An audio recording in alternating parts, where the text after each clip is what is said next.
हैदराबाद महामार्ग हा मुक्ताईनगर तालुक्यातून जात आहे। यामध्ये अनेक शेतकऱ्यांच्या जमिनी जात असून या जमिनीचा योग्य मोबदला मिळावा म्हणून गेल्या 4 महिन्यापासून शेतकरी आंदोलन करत होते। अखेर हे आंदोलन मोडीत काढत पोलीस प्रशासनाच्या बंदोबस्तात इंदोर हैदराबाद महामार्गाच्या कामाला सुरुवात झाली असून 11 आंदोलनकर्त्या शेतकऱ्यांना पोलिसांनी ताब्यात घेतले, तर उर्वरित शेतकऱ्यांनी मुक्ताईनगर पोलीस स्थानकासमोर घोषणाबाजी करत आंदोलन केली। त्याचं त्यांनी पालन करावं, नाही त्यांचा बी आमचा विश्वासघात करतील मग ते असं दिसते। माननीय गिरीश भाऊ महाजन हे आंदोलनस्थळी येऊन गेले आणि त्यांनी आम्हाला शब्द दिला की बाबा मी 2-3 दिवसामध्ये तुमचे मुख्यमंत्र्यांसोबत मीटिंग लावतो। आता याच्या अगोदरही आमची मीटिंग गडकरी साहेबांसोबतही होऊन गेलेली आहे। असं नाही किंवा आता हे पहिला विषय आहे किंवा काही आहे, पण त्याच्यानंतरही आमचा कोणताही विचार केला गेलेला नाही आहे।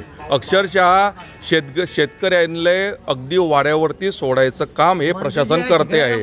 दुसरी गोष्ट अशी किंवा गिरीश भाऊनं त्यांच्या शब्दावर कायम राहावं, गिरीश भाऊनं त्यांच्या शब्दावर कायम राहावं आणि जे आपलं बैठकीमध्ये ठरलेलं आहे की बा फक्त खामखेडा पुलाचंच काम चालू होईल, अन्यथा रोडाचं काम कॉन्ट्रॅक्टर करू नाही शकणार। पण कॉन्ट्रॅक्टर पोलीस प्रशासनाला पैसे भरून दडपशाही करून पैसे देऊन त्याला जबरदस्ती करतोय आणि शेतकऱ्यांना पोलीस स्टेशनला जमा करा आणि यांना पोलिसात दमदाटी करा, यांना धक्काबुक्की करून यांच्याकडून काहीतरी गुन्हा करून घ्या आणि यांना अंदर टाका, अशी कॉन्ट्रॅक्टरची भाषा आहे। आणि कॉन्ट्रॅक्टरच्या समोर बोलणं झालं होतं की फक्त पुलाचंच काम चालू करू आणि तो आजच्या रोजी रस्त्याचं पण काम जबरदस्ती चालू करतोय पोलीस प्रोटेक्शनमध्ये। हे चुकीचं आहे ना, हे चुकीचं आहे। गिरीश भाऊनं काहीतरी याच्याबद्दल विचार केला पाहिजे, नाही तर त्यांच्याबद्दल बी आमच्या मनाबद्दल अविश्वास निर्माण होईल।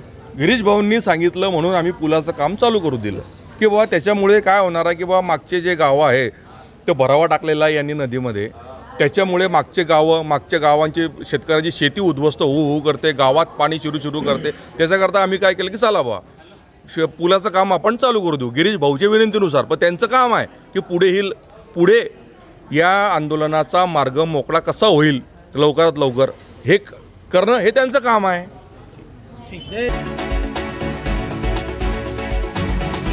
महाराष्ट्रातील मालवाहतूक संघटनांनी ई-चलन प्रणालीद्वारे होणाऱ्या दंडवसुली विरोधात आणि इतर मागणीसाठी संप पुकारला आहे। परिवहन विभागाने मागण्यावर ठोस उपाययोजना न केल्याने वाहतूकदाराने संपाचे हत्यार उपसलेत। मात्र या संपामुळे एपीएमसी मार्केटवर कोणताही परिणाम झालेला नसून सर्व मालवाहतूक सुरळीत असल्याचं व्यापाऱ्यांनी सांगितलं आहे। या संपाचा एपीएमसी मार्केटवर काही परिणाम नाही। इकडे जेवढा रोज रेग्युलर माल येतो तेवढा आज सुद्धा आलेला आहे। जो नेहमी जेवढा माल येतो कांदा बटाटा लसूण हा रेग्युलर आलेला आहे आज सुद्धा, त्याच्यामुळे आमच्यावरती काही परिणाम नाही। यापुढे तर अशी काही घटना घडू शकते? आमच्या ज्या गाड्या येतात मार्केटला त्या काही त्याच्यात सहभागी न झाल्यामुळे आमच्याकडे काही परिणाम नाही। माल स्टोरेज करून ठेवतात? नाही, स्टोरेज मालच नाही आमच्याकडे। जिथून माल येतो तिथे स्टोरेज असतो, इथं स्टोरेज नसतं। किती गाड्यांची आवक, किती कसा कांदा? रोजचे कांदे बटाटे येतात, 70-80 गाडी कांदे येतात, 40-50 गाडी बटाटे येतात मार्केटात। रोज आवक चालू आहे। 2-3 गाडी लसूण येतो मार्केट पुरता सध्या भरपूर येतो। संपाचा काही परिणाम नाही, काही इकडे संपाचा काही परिणाम नाही। तुमचं नाव? समीर पिंगळे।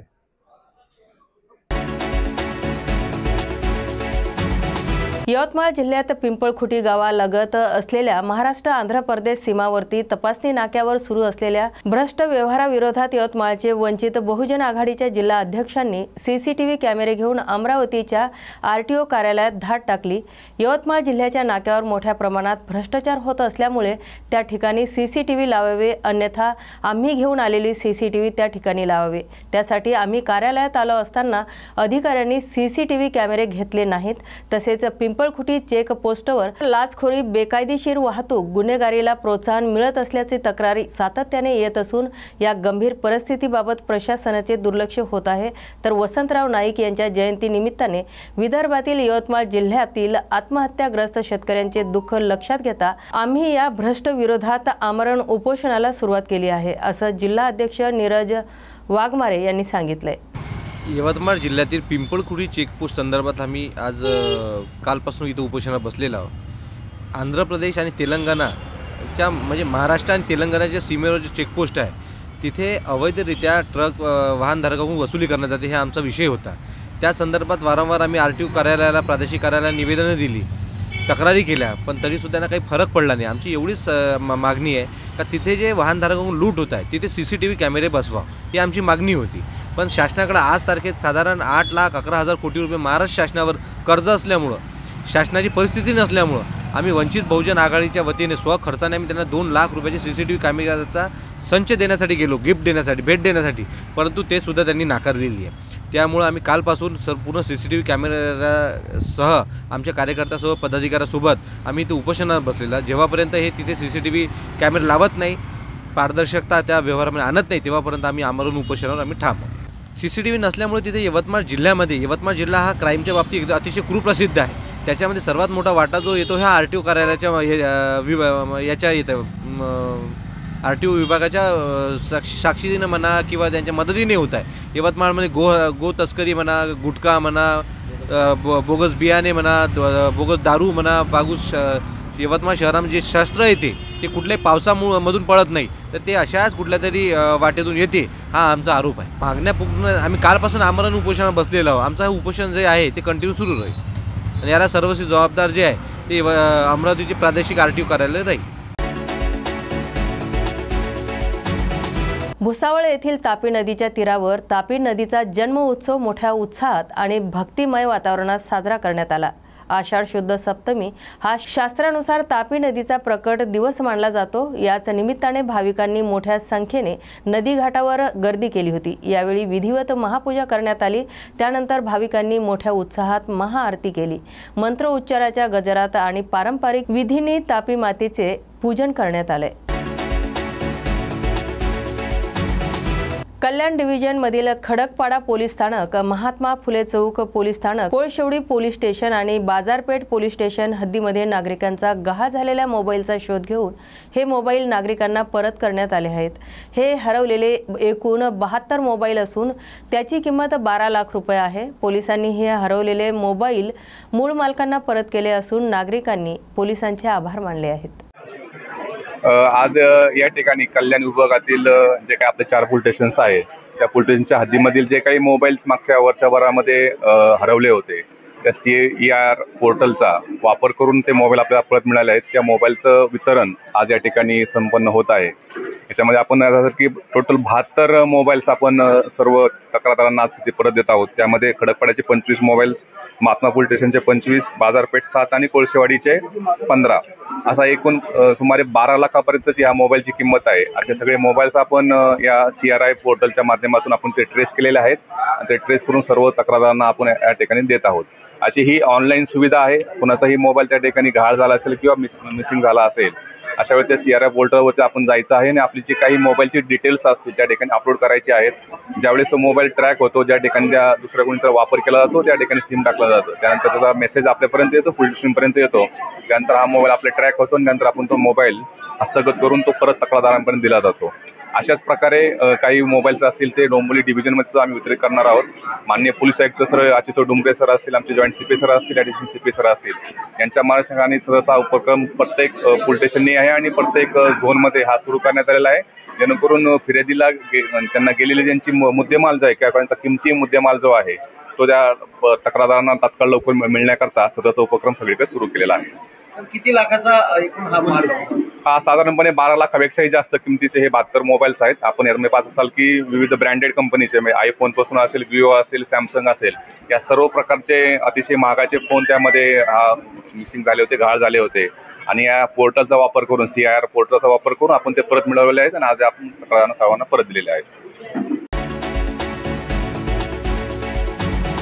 खालापूर तालुक्यातील सावरोली येथील KDL बायोटेक कारखाना 2013 मध्ये बंद पडला. या कारखान्यात कायमस्वरूपी 214 कामगार आणि अन्य ठेकेदारीवर जवळपास 700 कामगार कार्यरत होते. या कामगारांच्या जीवावरच त्यांचे कुटुंब अवलंबून होते. अनेक दिवसापासून या कामगारांना थकीत पैसे मिळालेले नाहीत. कारखाना बंद होऊन 12 वर्ष झालेत. कंपनी विकून 2 मालक झाले तरी या कारखान्यातील कामगारांना आतापर्यंत 1 रुपयाचा देखील हिशोब मिळालेला नाही असे कामगारांचं म्हणणं आहे. तर कामगारांना आश्वासन देण्यात आली होती पण कामगारांच्या मागण्या अजूनही पूर्ण झालेल्या नाहीत. त्यामुळे आम्हाला न्याय मिळावा अशी कामगारांची मागणी आहे. जर आम्हाला थकीत पैसे मिळाले नाही तर तीव्र आंदोलन करू असा इशारा कामगारांनी दिलाय.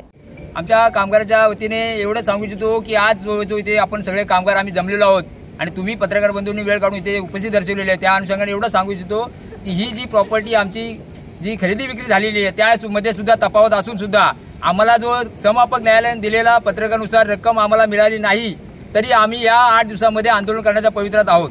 परंतु आम्ही हा आंदोलन करण्याची वेळ का आली? गेली 12 वर्ष हा कारखाना बंद असून सुद्धा इथले स्थानिक आमदार कोणत्याही पद्धतीचं आमच्याकडे लक्ष घालले नाही की आम्ही इथले स्थानिक मतदारही आहोत. आम्ही फक्त कामगार नाही तर आम्ही इथले स्थानिक मतदार आहोत. त्या विधानसभा मतदार कर्जत बालापूर मतदारसंघाचे आमदार माननीय महेंद्रजी थोरवे साहेब यांनी यामध्ये लक्ष घालून हा लवकर प्रश्न मार्गी लावला पाहिजे होता, परंतु तिथे कुठे दिरंगाई झाली आणि कामगारांचा उद्रेक झाला, त्यामुळे आज हे कामगार इथे जमलेले आहेत. तुम्हाला अजून एक विशेष गोष्ट अशी सांगू इच्छितो की आम्हाला प्रत्येक वेळेला कामगारांना जुळवाजुळीची कामं या व्यवस्थापनाने केली, त्यामुळे आज कामगार हवालदिल झालेला आहे. आमच्या कंपनीमध्ये कार्यरत असणारे 200 कामगारांपैकी 19 कामगार हे हृदयविकाराच्या झटक्याने मृत्यू पावले. काहींना पक्षवात लकवा झाला आणि अशा पद्धतीने कामगार मृत्यू झाल्यानंतर सुद्धा त्यांच्या वारसांना कोणत्याही पद्धतीची सहानुभूती किंवा पैशाची मदत, आर्थिक मदत कुठल्या व्यवस्थापनाने किंवा कुणी केली नाही. परंतु तो कामगार मृत्यू पावण्याची कारणं कोणी शोधली नाहीत किंवा याच्या मुलाची लग्न पुढे कशी होतील, त्यांच्या मुलाची आज लग्न थकलेली आहे, त्यांच्या मुलांचं शिक्षण यापासून वंचित आहेत. आज ते जर पैसे त्यांना मिळाले असते तर त्या शिक्षण पैशामधून मुलांची शिक्षण झाले असते, त्यांच्या मुलीची लग्न झाली असती, त्यांच्या उदरनिर्वाहाचं साधन बनलं असतं. आज आम्ही तुम्हाला या पत्रकाराच्या माध्यमातून एक संदेश देऊ इच्छितो की पुन्हा एकदा आमदारांना ही संधी आहे की त्यांनी या लवकर या अधिवेशनामध्ये आमचा मुद्दा उपस्थित करून आमच्या कामगारांना 200 कुटुंबाला न्याय मिळवून द्यायची भूमिका बजावावी. अन्यथा पुढील 8 दिवसामध्ये आम्ही आमच्या पद्धतीचं आंदोलन करण्याची आमची तयारी सुरू झालेली आहे.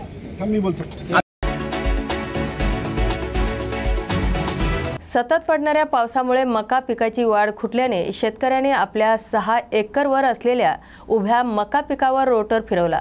येवला तालुक्यातील ठाणगाव येथील प्रवीण शेळके या शेतकऱ्यांनी आपल्या शेतात मक्याचे पीक घेतले होते. मात्र बदलत्या वातावरणामुळे सतत मोठ्या प्रमाणात पाऊस झाल्याने मका पिकाची वाढ न झाल्याने हताश होऊन या शेतकऱ्याने आपल्या मका पिकावर रोटर फिरवून पीक नष्ट केले. माझे नाव प्रवीण साहेबराव शेळके, राहणार ठाणगाव, तालुका येवला, जिल्हा नाशिक. आम्ही 6 एकर मका पिकाची लागवड केली होती, पण सततच्या पावसामुळं ते पीक अगदी सडून खराब झालं. आम्ही सरकार ह्या गोष्टीकडे लक्ष देत नाही. आम्ही मागच्या वर्षी पण पीक विमे भरले, सरकारचे आम्हाला काही पैसे वगैरे मिळाले नाही.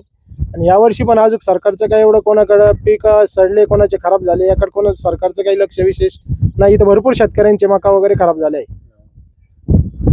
या खराब झाल्यामुळं 6 एकर मका पिकावर रोटावेटर मारला. सध्या पावसाळी अधिवेशन सुरू असून या अधिवेशनात कांद्याला 500 रुपये अनुदान द्यावे अशी मागणी आता नाशिक जिल्ह्यातील कांदा उत्पादक शेतकरी करत असताना दिसत आहे. ज्याप्रमाणे गुजरातला 200 रुपये कांदा अनुदान दिले जात होते, त्याचप्रमाणे महाराष्ट्रातील कांदा उत्पादकांना देखील 500 रुपये अनुदान द्यावे अशी कांदा उत्पादक शेतकऱ्यांची मागणी जोर धरताना दिसत आहे. मी माधव एकनाथ आवारे, कोळंब बुद्रुक येथील राहणार शेतकरी. माझ्यावाला 400 ते 500 क्विंटल कांदा खराब झालेला आहे आणि त्याच्यावाला 1 रुपयाचाही पंचनामा झालेला नाही. कृषी मंत्री साहेब म्हणतात का ते उभ्या कांद्याचा पंचनामा, म्हणजे शेतकऱ्याचा कांदा सडला तो कशा पद्धतीत सडला याचा सुद्धा शासनाने थट्टा मांडलेली आहे. आणि महत्वाचा विषय असा का आम्हाला 500 रुपयापर्यंत शासनाने आता अधिवेशनामध्ये आम्हाला कांद्याला अनुदान दिलं पाहिजे, एवढी शासनाला हात जोडून आमची विनंती आहे. आणि शासनाने कुठेतरी आता आमच्यावाले ही गोष्ट त्यांनी खरोखर समजून घ्यावी, मजाकवारी घेऊ नये त्यांनी. कारण की मी तहसीलदार साहेबांना, तलाठी साहेबांना फोन करून कटाळून गेलो. मी स्वतः साहेबांना, आमच्या भुजबळ साहेबांना सुद्धा भेटलो होतो, परंतु त्यांचंही कोणी काही ऐकत नाही असं मला म्हणावं लागेल. आणि आमचा कुठल्याही प्रकारचा पंचनामा केला नाही, कोणी घरापर्यंत सुद्धा यायला तयार नाही. तरी आमची शासनाला कळकळीची विनंती आहे का आता तरी तुम्ही थोडं आम्हाला समजून घ्यावा. धुळ्यातील गेस्ट हाऊसमध्ये सापडलेल्या 2.25 कोटी रुपया प्रकरणी आरोपीचे नार्को टेस्ट करावे या मागणीसाठी हायकोर्टात जाणार असल्याची माहिती जालन्याचे काँग्रेसचे माजी आमदार कैलास गोरंट्याल यांनी दिली आहे. धुळ्यातील गेस्ट हाऊसमध्ये सापडलेल्या पैशा प्रकरणी दखलपात्र गुन्हा दाखल केलेला आहे. मात्र ज्यांच्यासाठी हे पैसे गोळा केले त्यांच्यावर गुन्हा दाखल होण्यासाठी याकरिता हायकोर्टात जाणार असल्याचं गोरंट्याल यांनी म्हटलंय. त्याचबरोबर धुळ्यातील रेशन दुकानदारांकडून अंदाज समितीने 10,000 रुपये घेतल्याचा आरोपही गोरंट्याल यांनी केलाय. निश्चित मी सांगितल्याप्रमाणे कोर्टात जाणार आहेत आणि जे मेन कंप्लेनर आहे माजी आमदार अनिल घोटे साहेब, ते धुलिया कोर्टात अपेअर झाले आणि त्यांनी स्वतः वकील नसताना स्वतः त्याने पैरवी केली, त्यात त्यांना काही यश आला. म्हणजे अदाखलपत्राला दखलपात्र गुन्हा एक झालेला आहे. 123, 173, 174, 210 असे काही कलम ॲड केलेले आहे. पण मुख्य मागणी जे माझी होती की नार्को टेस्ट, त्या किशोर पाटीलचं नार्को टेस्ट, त्याच्यासोबत जे 2 पकडले त्यांचे नार्को टेस्ट, आणि जे कल्पित लोक आहे ज्या लोकांमुळं हा झालेला आहे या लोकांचं नार्को टेस्टसाठी मी कोर्टात जाणार आहे. आणि हे जे धुलिया कोर्टाने जे निर्देशन दिलं त्याचं मी स्वागत करतो. पण ज्या प्रकारे हे लोक आरोपी झाले पाहिजे, कोण एक कमिटीचे लोक आणि कमिटीच्या अध्यक्षापासून जे मेंबर आहे, ज्या लोकांनीसाठी हा मला वाटतं की जे आरोप अनिल गोटेने केलं की या लोकांसाठी ते पैसे जमा झाले. आणि एक माझ्याकडे एक लिस्ट आली, धुल्याचं एक पत्रकाराने मला पाठवलं. असं आहे की तिथं जेवढे राशन दुकानदार आहे, राशन दुकानदाराकडून 10,000 हजार रुपये घेतले हो. म्हणजे तुम्हाला कळलं पाहिजे की ज्या गोरगरिबांना राशन भेटतो त्या राशनबरोबर या अंदाज कमिटीने डल्ला मारला. म्हणजे जे आपल्या BPL खाली राहणारे लोक, जे गरीब जनता आहे, त्याने जे शासन त्यांना जे अन्नदान देते, जे त्यांना महिन्यासाठी 2 महिन्यासाठी, तेही धान्य हे लोकांनी खाल्ले हो. बघा कारण म्हणजे काय लेवलवर हे लोक गेले. आणि निश्चित आम्ही तर आता माझे वकिलांशी म्हणजे सल्लामत झालेली आहे. मला काही आणखीन माहिती धुळ्याकडून येत आहे.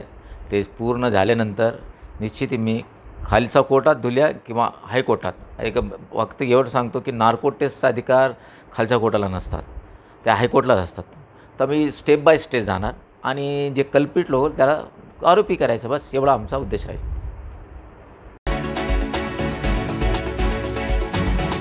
नवी मुंबईतील APMC बाजारात भाज्या प्रचंड महागल्या असून अनेक भाज्यांचे भाव दुप्पट झाले आहेत. शिमला मिरचीचा भाव 40 रुपयावरून थेट 80 रुपये, तर वाटाण्याचे 100 रुपयाचा टप्पा ओलांडला आहे. यासोबतच इतर भाज्यांचे देखील दर दुपटीने वाढले आहेत. त्यामुळे सर्वसामान्य जनतेला महागाईने त्रस्त झाली. आवक कमी झाल्याने याचा थेट परिणाम भाज्यांच्या दरावर होत आहे. तर पुढील आठवड्यात आवक वाढण्याची शक्यता असून दर खाली येतील असा अंदाज व्यापारी व्यक्त करत आहेत. पहिलं शिमला मिरचीचा भाव होता 30-40 रुपये किलो, आता आहे 70 ते 80 रुपये किलो. त्याचप्रमाणे वाटाण्याचे भाव पहिले 60, 70, 80 रुपये किलो जे होते, आज ते मार्केटमध्ये 150, 140 रुपये, 130 रुपये किलोपर्यंत भाव झालेले आहेत. त्याच्यानंतर गवार हा जो आयटम आहे तो 60-70 रुपये किलो होता, त्याचे भाव आता 120 रुपये, 100 रुपये किलो असे झालेले आहेत. त्याच्यानंतर पालेभाजीमध्ये पावसामुळे जास्त सडण्याचं प्रमाण असतं, त्याच्यामुळे त्याचे तर थोड्या प्रमाणामध्ये त्याची वाढ झालेली आहे. मग पालक असेल, कोथिंबीर असेल, मेथी असेल, तर ह्या आयटममध्ये थोडी प्रमाणात वाढ झालेली आहे. भाव वाढवण्याचं कारण काय? भाव वाढवण्याचं म्हणजे शेतामध्ये माल जे पावसामुळे खराब होतात त्याचा परिणाम मार्केटमध्ये त्या येण्याचं प्रमाण पण कमी होतं. आवक कशी आहे सध्या? आणि आवक कमी आहे. पहिल्या किती गाड्या आहेत ना आता किती? पहिल्या गाड्या तर 700-800 गाडी येत होते, आता ती गाडी 350-400 गाड्या येतात. भविष्यात हे माल वाढू शकतात? भविष्यामध्ये साधारण 20 जुलैनंतर माल वाढण्याची शक्यता आहे. आणि ते माल साधारण वाढल्यानंतर आता आमचा लोकल जो वाटाणा असतो पुणे जिल्ह्यातला, या कर्नाटकमधला, तो सातारा जिल्हा, या नगर जिल्हा, या ठिकाणून जो शेतकऱ्यांचा वाटाणा पिकतो या पावसाळ्यात, तो वाटाणा मुंबईमध्ये मार्केटमध्ये आल्यानंतर भाव कमी होतात. सध्या कुठून माल येतोय? आता हा फक्त हिमाचल प्रदेशमधून वाटाणा येतोय. वाटाणा आणि फरसबी हिमाचल प्रदेशमधून येते आणि त्याच्यामुळं तो माल इथे येण्यासाठी 40 रुपये किलोला खर्च आहे आणि म्हणून याचे भाव जास्त आहेत. तुमचं नाव काय सर? माझं नाव काशीनाथ दिनकर मोरे, APMC भाजीपाला मार्केट.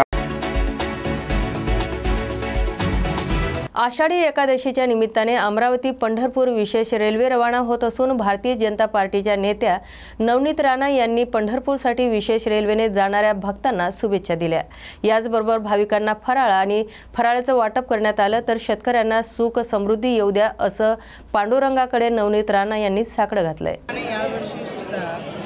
सगळे जेवढेही वारकरी माईक बरोबर पकडा सगळ्यांचे पायाला हात लावून दर्शन केले.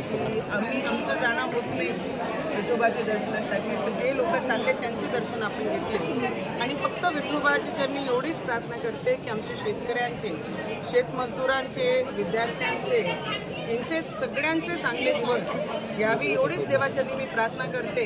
आणि जेवढाही संकट आमच्या शेतकऱ्यांवर आहे ते संकट सगळं दूर व्हावं एवढीच प्रार्थना मी विठोबाच्या चरणी साकडा घातलेला आहे. आणि दरवर्षीप्रमाणे आपला तोच भावी भक्तांना एवढेच प्रेमाने फराळपासून सगळी गोष्टी या रेल्वे स्टेशनला आपण केलेली आहे. आणि तुम्ही पाहू शकता जेवढा उत्साह वारकऱ्यांमध्ये होता तेवढाच उत्साह त्यांना इथे त्यांचे नमस्कार करण्यासाठी जेवढे भक्त आले होते त्यांच्यामध्ये सुद्धा होता.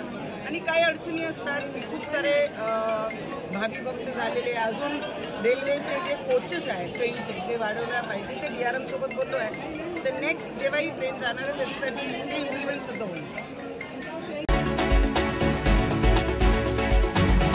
यवतमाळ जिल्ह्यात जुलै महिन्याच्या सुरुवातीपासूनच पावसाने दमदार हजेरी लावल्यामुळे शेतकरी सुखावला आहे. या पावसामुळे पेरण्यांनी देखील वेग घेतला असून हा पाऊस पिकांसाठी समाधानकारक मानला जात आहे. आगामी काही दिवस असाच पाऊस बरसणार असल्याचे संकेत मिळत आहेत. अशाच नवनवीन आणि ताज्या बातम्या पाहण्यासाठी पाहत राहा न्यूज मराठी 24/7. नवा भारत नवा विचार.